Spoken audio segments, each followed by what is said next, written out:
UN security council में एक बार फिर से जा रहा है फलस्तीन का मामला। देखते हैं वहां क्या होता है। बात की है सीज फायर की अल्जीरिया ने, लेकिन अमेरिका का जो रवैया है उससे लगता है कि सिक्योरिटी काउंसिल से कोई बड़ा फैसला नहीं आने वाला।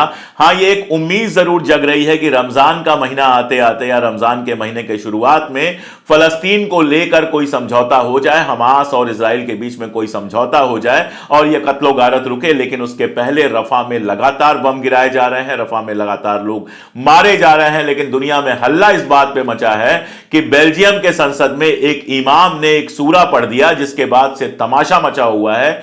इस पर और इसके अलावा कई सारी डिटेल्स पर बहुत विस्तार से बात करूंगा। रुकिए मेरे साथ और देखिए ये पूरा वीडियो।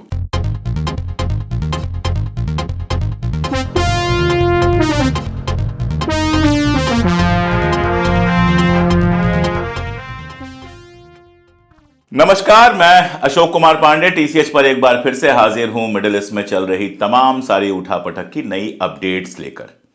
मामला फिर से सिक्योरिटी काउंसिल में जाने वाला है। अल्जीरिया ने इसे सिक्योरिटी काउंसिल में ले जाने का फैसला किया। यह किया कि वहां पर रफा में खासतौर पे जिस तरह की बमबारी हो रही है, रफा में जिस तरह के लोग मारे जा रहे हैं, और मैं वही कह रहा हूं कि वीडियोस तो सारे हैं मेरे पास, लेकिन मैं दिखा नहीं सकता क्योंकि जहां मैंने वो वीडियोस लगाए यूट्यूब उनको रिस्ट्रिक्ट कर देगा। उसके बाद क्या होता है वो आप जानते हैं। कुछ तस्वीरें मैं दिखा दे रहा हूं आपको, जिस तरह से रफा में बमबारी हो रही है, लगातार लोग मारे जा रहे हैं। रफा के बारे में मैंने आपको बताया है कि नॉर्थ से साउथ, साउथ से फिर लोग रफा गए, और इस समय वो दुनिया के सबसे डेंस, आप कह सकते हैं सबसे डेंस इलाका है दुनिया का, जहां पर रिफ्यूजीज बसे हुए हैं। कोई 12-15 लाख लोग उस जरा से एरिया में हैं और वहां पर बमबारी हो रही है। आप समझ सकते हैं कि कितना ज्यादा जान माल का नुकसान वहां पर हो रहा है। लेकिन इजराइल बेफिक्र है क्योंकि अमेरिका अपनी तमाम बातों के बावजूद, आप जानते हैं, अमेरिका ने, इंग्लैंड ने, बाकी सबने बयान दिया था कि रफा में बमबारी तभी होनी चाहिए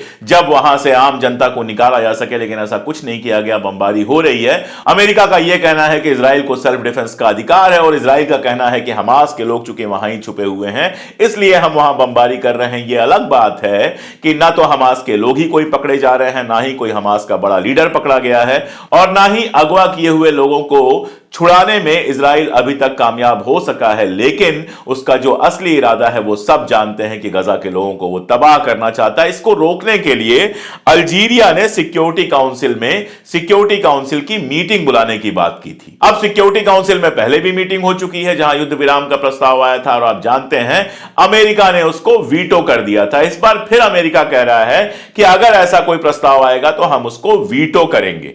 यानी अमेरिका बातें चाहे कितनी भी कर लेगा, बाइडेन बयान जितने भी दे लेगा, ब्लिंकन बयान जितने भी दे लेगा, लेकिन जब असल में हमला होगा, जब असल में बात होगी युद्ध को रोकने की, तो अमेरिका पीछे हट जाएगा। और देखें कि अमेरिका ने बहाना क्या बनाया है।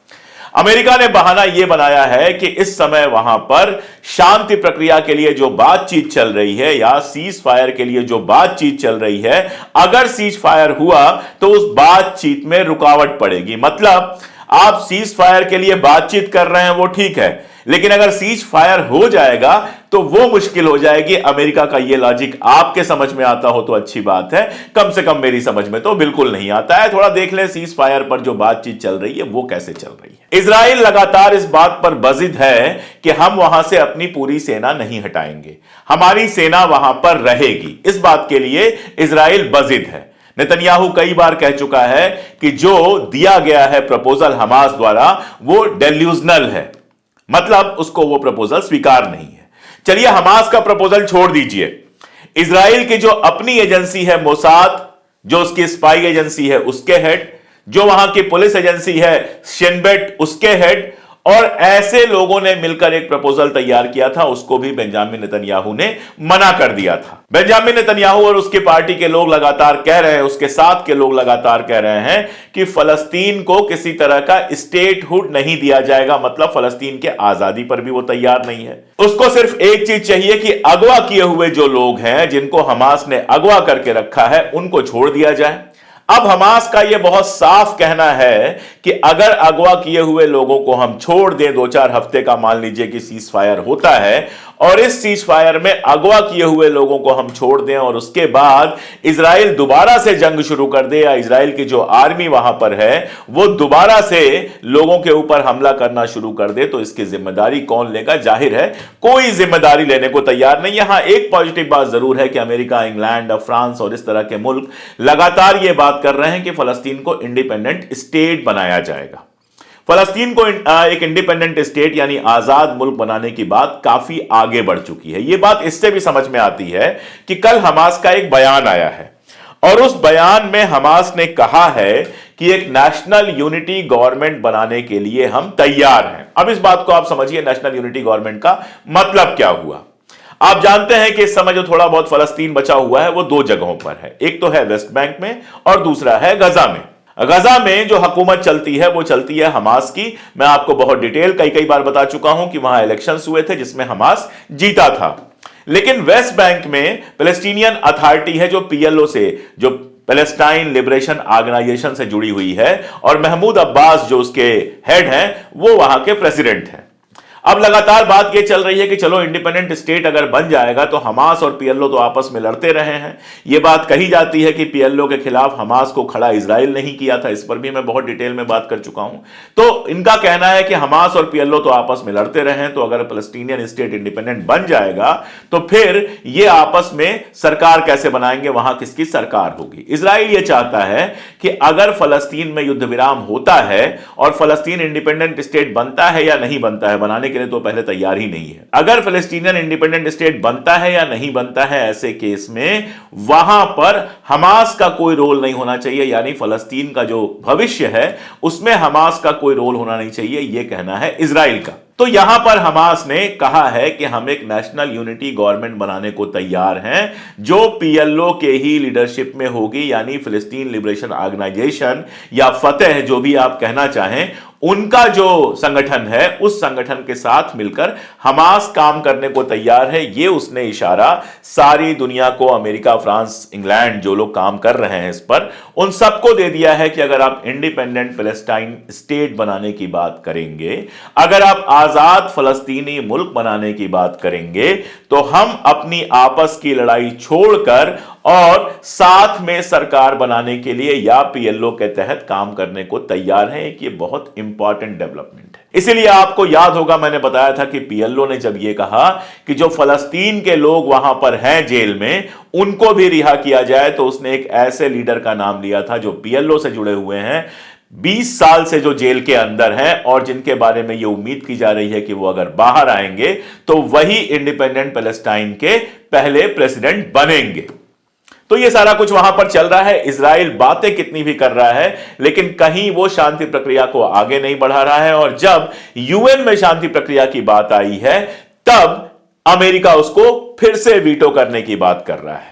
और यह सब तब हो रहा है जब पूरे यूरोप और अमेरिका में लगातार, पिछले सैटरडे कल जो बीता है, लगातार वहां पर लोग प्रदर्शन कर रहे हैं, लाखों लोग सड़क पर आए और सबके डिमांड है सीज फायर। लेकिन इजराइल की क्या हालत है? इजराइल की हालत वही है कि आज भी, पिछला जो जुमा गुजरा है, शुक्रवार गुजरा है, उस दिन भी लोगों को अल अक्सा मस्जिद में नमाज पढ़ने की इजाजत नहीं दी गई। और चूंकि गजा के अंदर लगभग सारी मस्जिदें तबाह हो चुकी हैं, तो लोग सड़कों पर नमाज पढ़ते हुए दिखाई दिए। ये हरकतें हैं इजराइल की। और उसके बाद इजराइल में शोर किस बात पर मच रहा है, बेहद इंपॉर्टेंट है, आराम से सुनिएगा उसको। बेल्जियम की संसद में वहां के जो उपाध्यक्ष हैं उन्होंने आमंत्रित किया एक इमाम साहब को, और उस इमाम ने वहां पर कुछ आयतें पढ़ी, कुछ सूरा और कुछ आयतें वहां पर पढ़ी। अब उसको लेके इजराइल के जो अखबार हैं उनमें यह बवाल मचा हुआ है कि ये सब जो उन्होंने पढ़ा उसमें से एक सूरा ऐसा था जो सीधे सीधे यहूदियों के खिलाफ जाता है, जिसको कहा गया वो एंटी सेमेटिक था। वो सूरा 26 की बात कर रहे हैं, आप स्क्रीन पर देख सकते हैं। वो सूरा अरबिक में भी देख सकते हैं और उसका जो अंग्रेजी अनुवाद है वो भी आप देख सकते हैं। इसमें कहीं यहूदियों का नाम नहीं लिया गया है। अब जाहिर सी बात है कि जितने भी इस तरह के, चाहे वो ईसाईयत हो, चाहे यहूदी धर्म हो, चाहे इस्लाम हो, या कोई भी धर्म हो, वो अपनी बात को ही सही मानते हैं और जो फॉलोअर हैं उनका भला करने की बात करते हैं, और जो फॉलोअर नहीं है उनके बारे में दूसरी बातें की जाती हैं। उसी तरह का यह भी सूरा, जितनी मेरी समझ में आई, जितना मैंने पढ़ा, यह सूरा है।